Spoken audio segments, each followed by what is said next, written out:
N.C. Ismail, seorang penduduk di taman perumahan yang selama ini dikenali sangat sehat, tiba-tiba rebah di sebatang jalan raya utama di Kuala Lumpur. Walaupun sudah berusia lebih 70 tahun, penampilannya langsung tidak menggambarkan usianya yang sebenar. Beliau sentiasa kelihatan cergas dan bertenaga, tidak pernah sekalipun meninggalkan rutin berjalan paginya, dan seleranya sentiasa baik setiap kali makan. Mustahil, itu Pak C. Ismail, kata semua jirannya dalam keadaan terkejut. Namun, selepas diselidik, didapati bahwa Encik Ismail sering mengambil sejenis makanan tertentu setiap hari. Menurut ahli keluarganya, beliau sangat menggemari makanan tersebut sehingga kan ia sering terhidang di meja makan. Mereka percaya mungkin itulah punca yang telah meragut nyawanya secara perlahan-lahan. Di sebalik makanan yang kita ambil tanpa berpikir panjang setiap hari, tersembunyi risiko senyap yang membahayakan kesehatan.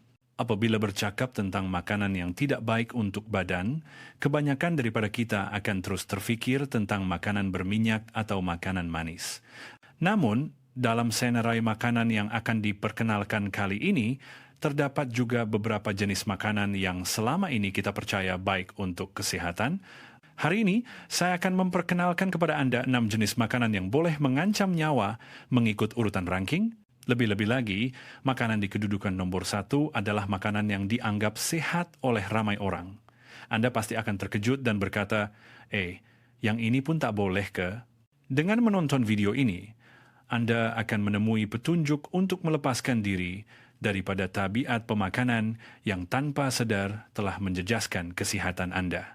Dan mungkin bermula dari hari ini, hidangan di meja makan Anda akan mula berubah sedikit demi sedikit. Makanan yang akan diperkenalkan di tempat keenam adalah makanan yang sering digunakan oleh ramai orang sebagai pengganti sarapan. Mungkin ada yang sudah terbiasa mengambilnya karena ia mudah, lazat, dan yang paling penting, boleh dimakan di mana-mana sahaja tanpa mengotorkan tangan. Itulah pelbagai jenis roti manis yang telah diproses seperti roti coklat dan roti krim. Puan Latifah, Copenutu tahun, yang tinggal di Heras, Kuala Lumpur, berkata beberapa tahun lalu, beliau masih sering menikmati sekeping roti kacang merah atau roti coklat bersama secawan kopi setiap pagi. Beliau berkata menyediakan sarapan agak leceh dan rasa manis roti itu merangsang selera, jadi beliau berasa selesa untuk memulakan hari dengan cara itu. Walau bagaimanapun, selepas menerima keputusan pemeriksaan kesehatan yang menunjukkan paras gula darahnya meningkat secara mendadak, barulah beliau sadar bahwa sekeping roti yang dimakannya setiap hari boleh membawa akibat yang begitu menakutkan. Roti-roti ini kelihatan kecil dan tidak berbahaya, tetapi apabila diteliti kandungannya, ia sama sekali berbeza. Terutamanya, sebuku roti krim coklat mengandungi jumlah gula yang setara dengan kira-kira 10 ketul gula. Di luarnya lembut dan manis, tetapi sebenarnya tidak keterlaluan untuk mengatakan bahwa ia adalah bom senyap yang mengandungi trio berbahaya kepada kesehatan. Gula, lemak trans, dan karbohidrat yang ditapis. Masalah yang lebih besar ialah margarin dan shortening yang digunakan untuk memberikan kelembutan dan rasa lemak pada roti. Jenis-jenis lemak ini menjadikan saluran darah kita menjadi keras, menghalang aliran darah, dan akhirnya menjadi punca yang menggalakkan aterosklerosis. Walaupun tiada gejala yang jelas, serta-merta lama-kelamaan, ia akan perlahan-lahan merosakkan kesehatan saluran darah. Selain itu, roti jenis ini walaupun nampak mengenyangkan, sebenarnya adalah makanan kosong yang hampir tiada nilai pemakanan. Inilah sebabnya mengapa selepas memakannya, walaupun berasa kenyang sementara, Anda akan cepat lapar semula dan badan mudah letih. Terutamanya, jika tabiat menggantikan sarapan dengan roti ini berulang, keadaan ketidakseimbangan gula darah yang naik turun secara mendadak akan berterusan dan risiko untuk mendapat dislipidemia atau peringkat pradiabetes juga meningkat. Adakah di kalangan Pak Cik dan Mak Cik, ada yang karena malas bersarapan hanya makan sekeping roti untuk alas perut? Pilihan itu bukannya menjadi tenaga untuk mengharungi hari, mungkin sedang perlahan-lahan menghakis saluran darah dan organ dalaman Anda. Makanan yang perlu berhati-hati di tempat kelima adalah sesuatu yang ramai orang masih minum tanpa rasa was-was setiap hari. Itulah pelbagai jenis minuman seperti kopi tin, jus buah-buahan, dan minuman sukan yang sering Anda ambil apabila dahaga, letih, atau sebagai tabiat selepas makan. Encik Rahman, 60-an tahun, yang tinggal di Petaling Jaya, Selangor, juga pernah mempunyai tabiat minum 2 hingga 3 tin kopi setiap hari.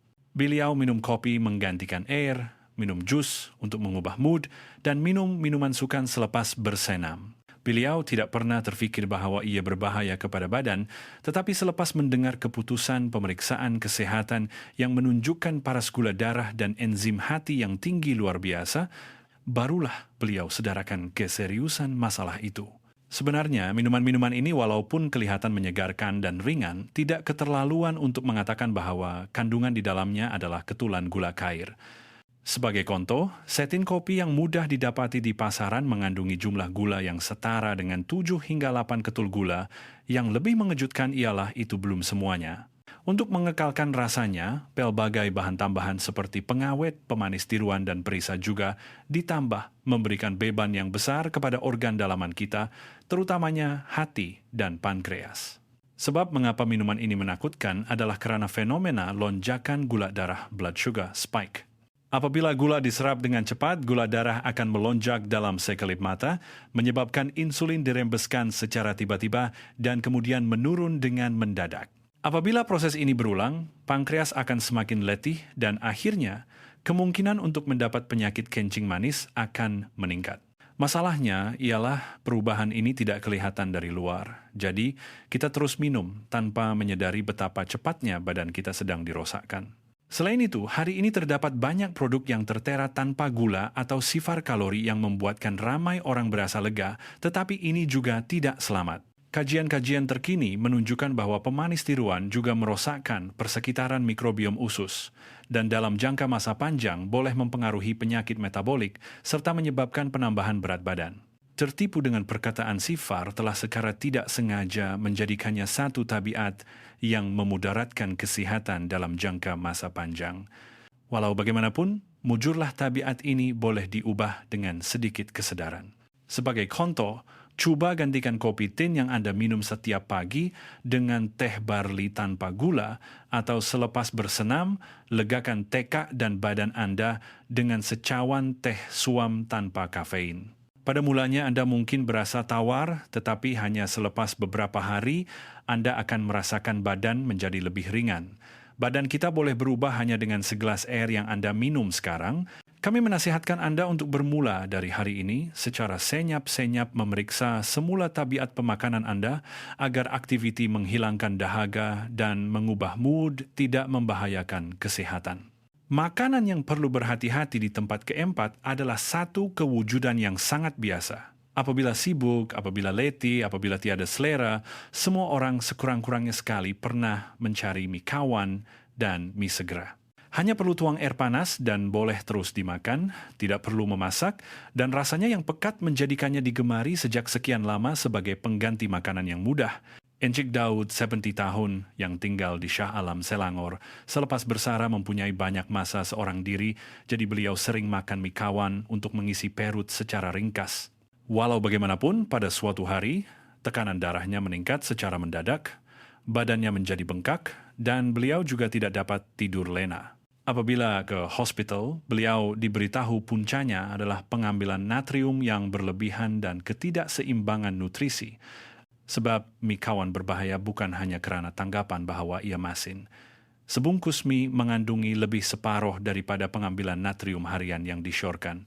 Terutamanya jika memakan sekali dengan kuahnya, natrium akan terkumpul secara berlebihan di dalam badan, meningkatkan risiko menyebabkan tekanan darah tinggi, bengkak, dan membebankan buah pinggang.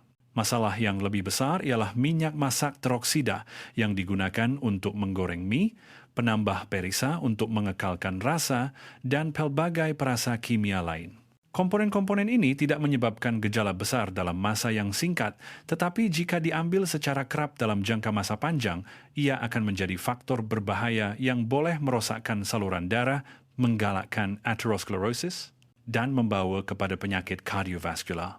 Selain itu, makanan segera hampir tidak mengandungi nutrien penting seperti serat atau vitamin, oleh itu badan akan mengalami kekurangan unsur-unsur yang diperlukan untuk pemulihan atau penyelenggaraan sistem imun.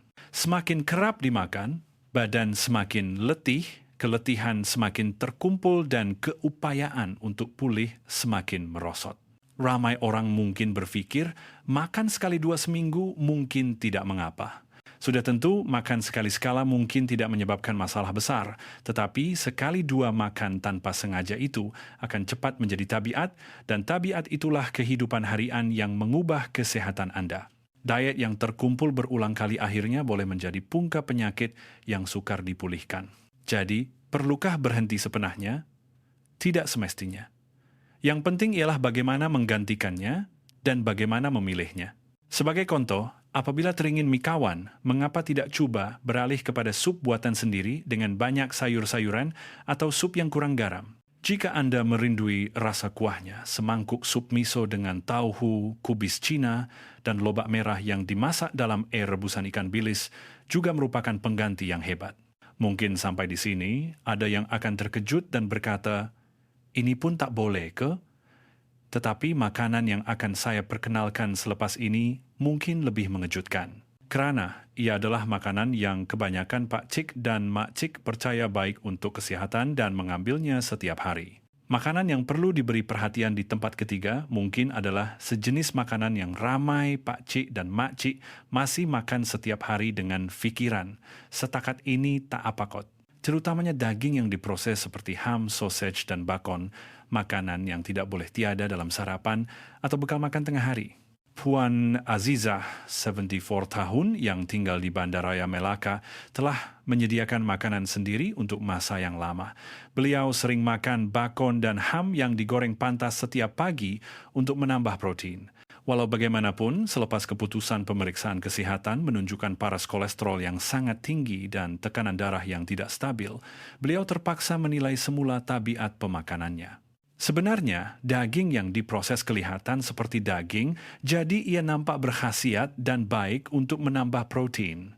Walau bagaimanapun, Pertubuhan Kesehatan Sedunia telah mengklasifikasikan ham, sausage, dan bakon ke dalam kumpulan one karsinogen dan telah mengeluarkan amaran rasmi. Mengapa? Sebabnya ialah bahan tambahan kimia seperti natrium nitrit yang ditambah untuk pengawetan dan mengekalkan warna. Apabila bahan ini bergabung dengan protein di dalam badan, ia boleh menghasilkan sebatian karsinogenik yang dipanggil nitrosamin, dan inilah faktor utama yang meningkatkan risiko kanser saluran penghadaman seperti kanser kolorektal dan kanser perut. Selain itu, daging yang diproses kebanyakannya mempunyai kandungan garam yang tinggi dan mengandungi banyak lemak tepu, oleh itu jika diambil secara kerap boleh meningkatkan tekanan darah, menggalakkan proses aterosklerosis, dan meningkatkan risiko penyakit kardiovaskular. Sebenarnya, menurut satu kajian antarabangsa, pengambilan kira-kira 50 gram daging yang diproses setiap hari, yaitu 2 batang sausage atau beberapa keping bakon, akan meningkatkan kadar kanser kolorektal sehingga lebih 8%. Walaupun begitu, ramai orang masih memakannya secara kerap tanpa was-was dengan fikiran, kena makan ini baru rasa lengkap, bekal kalau tak ada ham, rasa kosong pula. Walau bagaimanapun, hanya dengan mula mengurangkan kekerapan pengambilan dan memilih dengan lebih berhati-hati mulai sekarang, Anda boleh mengurangkan risiko sepenuhnya. Sebagai contoh, coba gantikan daging yang diproses dengan telur rebus, tauhu masak kicap, atau dada ayam rendah lemak. Jika terpaksa menggunakan daging yang diproses, pilih produk yang tertera tanpa bahan tambahan dan rebus sekali, lalu untuk mengurangkan kandungan natrium sebelum dimasak. Satu perubahan kecil boleh mengubah kesehatan Anda pada masa hadapan. Jangan anggap apa yang Anda makan setiap hari sebagai perkara biasa hanya kerana ia sudah menjadi kebiasaan, tetapi ambillah peluang ini untuk menilai semula hidangan kita mulai hari ini. Makanan yang perlu berhati-hati di tempat kedua adalah makanan yang mungkin Pak Cik dan Mak Cik juga pernah makan dan berfikir, makanan ini nampak sehat. Itulah pelbagai jenis makanan siap sedia yang mudah dibeli di pasar raya atau kedai serbaneka, terutamanya makanan bergoreng atau hidangan masak kicap yang masin. Pada hari-hari malas memasak, apabila ingin menyediakan hidangan ringkas, semua orang sekurang-kurangnya sekali pernah mengambil makanan ini. Puan Zainab, 76 tahun yang tinggal di Georgetown, Pulau Pinang, jarang memasak dan sering membeli hidangan seperti ikan tenggiri masak kicap, bihun goreng, atau makanan bergoreng di pasar raya.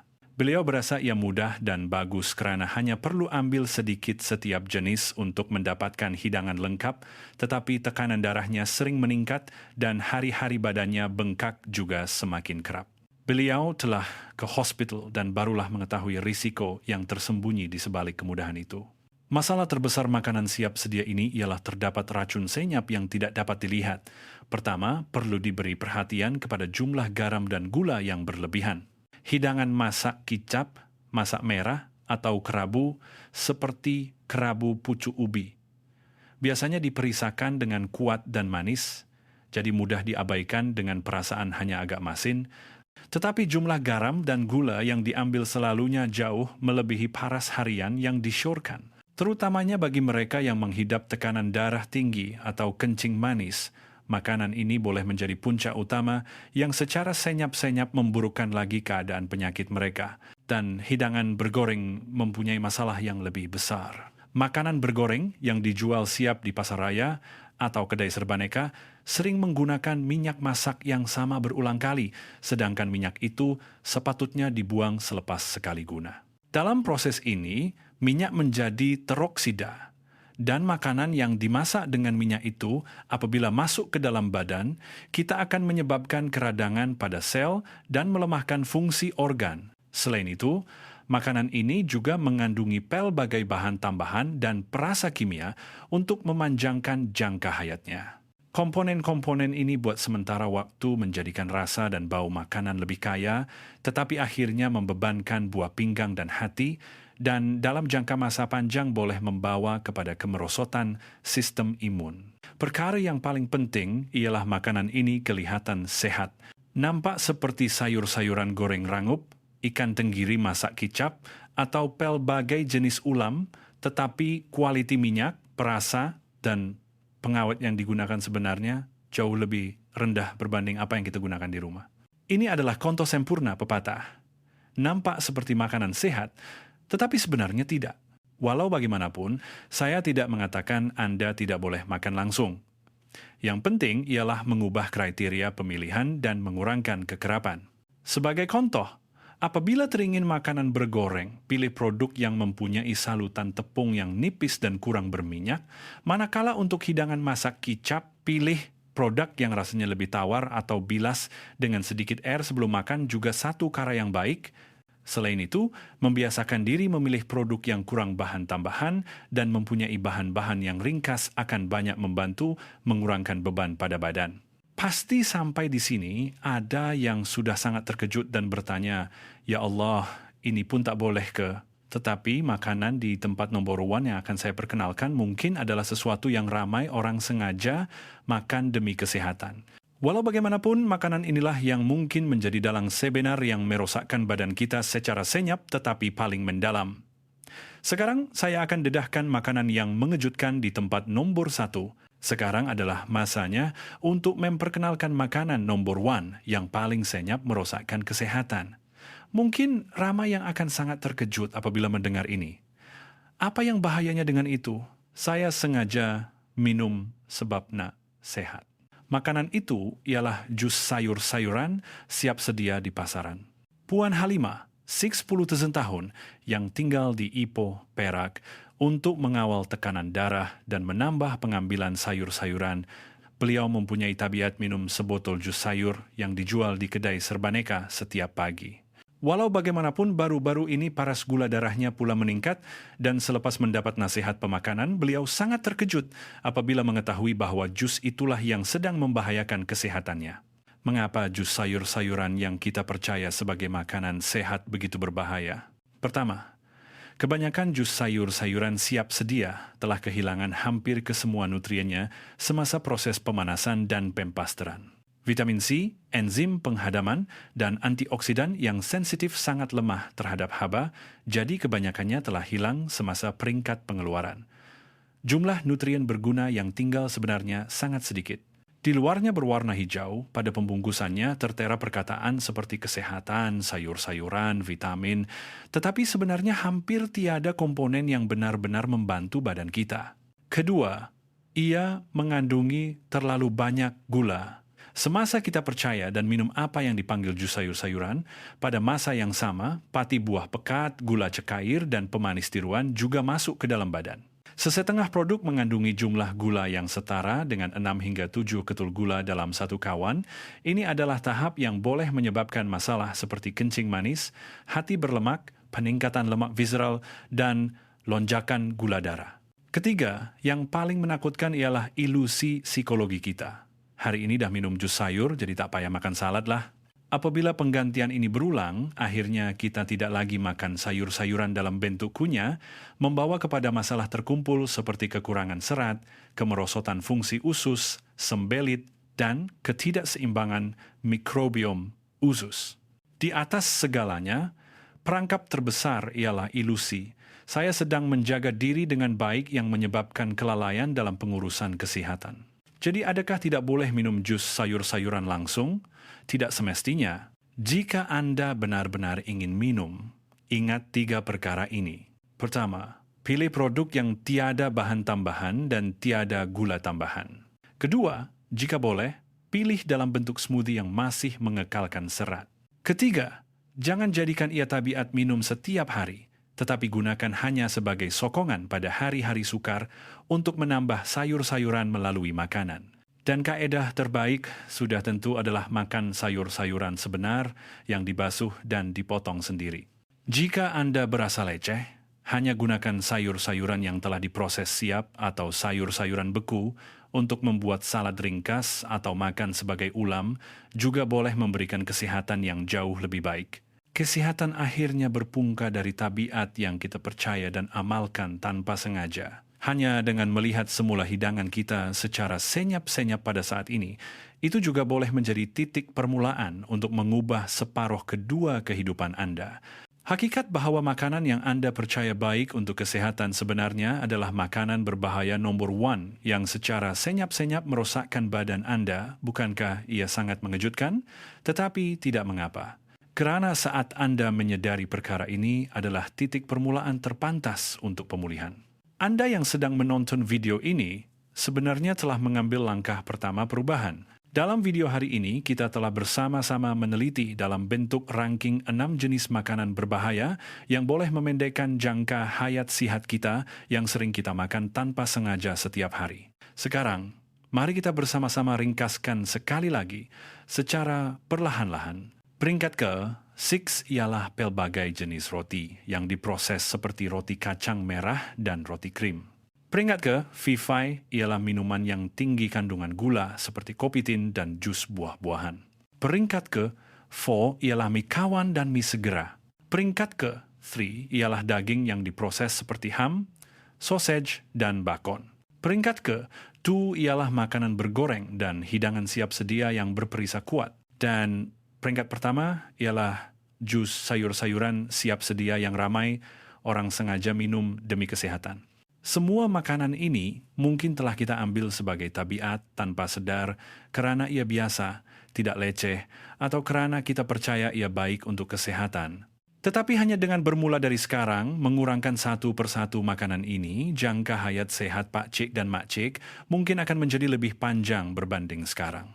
Perkara yang penting bukanlah berhenti sepenahnya, tetapi mengurangkan kekerapan dan menggantikannya dengan cara yang lebih baik dan mengubah satu tabiat kecil pada satu masa. Hanya dengan itu, badan pasti akan menjadi berbeza. Sebagai contoh, cuba gantikan roti kacang merah yang Anda makan setiap pagi dengan pisang, pulut, atau nasi kepal. Gantikan kopi tin dengan teh barli tanpa gula atau teh burdok suam. Kurangkan mie segera kepada sekali seminggu dan makan bersama sup sayur-sayuran. Cuba gantikan ham atau sausage dengan tohu, telur kukus, sayur rebus, atau nato kacang soya yang ditapai. Daripada makanan bergoreng siap sedia, cuba buat tumisan ringkas dengan sayur-sayuran beku yang telah diproses. Dan daripada minum jus sayur-sayuran, hanya tambah 1 hidangan salad atau kerabu ke dalam makanan Anda dan perubahan dalam badan sudah pun bermula. Badan tidak berubah dalam 1 hari. Tabiat harian yang terkumpul inilah yang akan membentuk badan masa depan. Oleh itu, hanya 1 perkara yang Anda ubah hari ini boleh menjadi pilihan paling berharga yang melindungi kesehatan Anda 1 tahun akan datang. Akhir sekali, ada satu perkara yang saya sangat ingin sampaikan sekali lagi. Hari ini Anda sedar adalah hari pemulihan terpantas dalam hidup Anda. Pada masa hadapan, mari bersama kami membina separuh kedua kehidupan yang sehat dan penuh bertenaga. Jika video dari saluran kesehatan warga emas ini bermanfaat, sokonglah kami dengan menekan suka dan langan. Jika Anda berkongsi di ruangan komen makanan yang Anda putuskan untuk kurangkan mulai hari ini atau tabiat kesehatan yang sedang Anda amalkan, ia juga akan banyak membantu antara satu sama lain. Jadi, jumpa lagi dalam video seterusnya. Semoga kita semua akan hidup sehat sehingga 100 tahun. Terima kasih.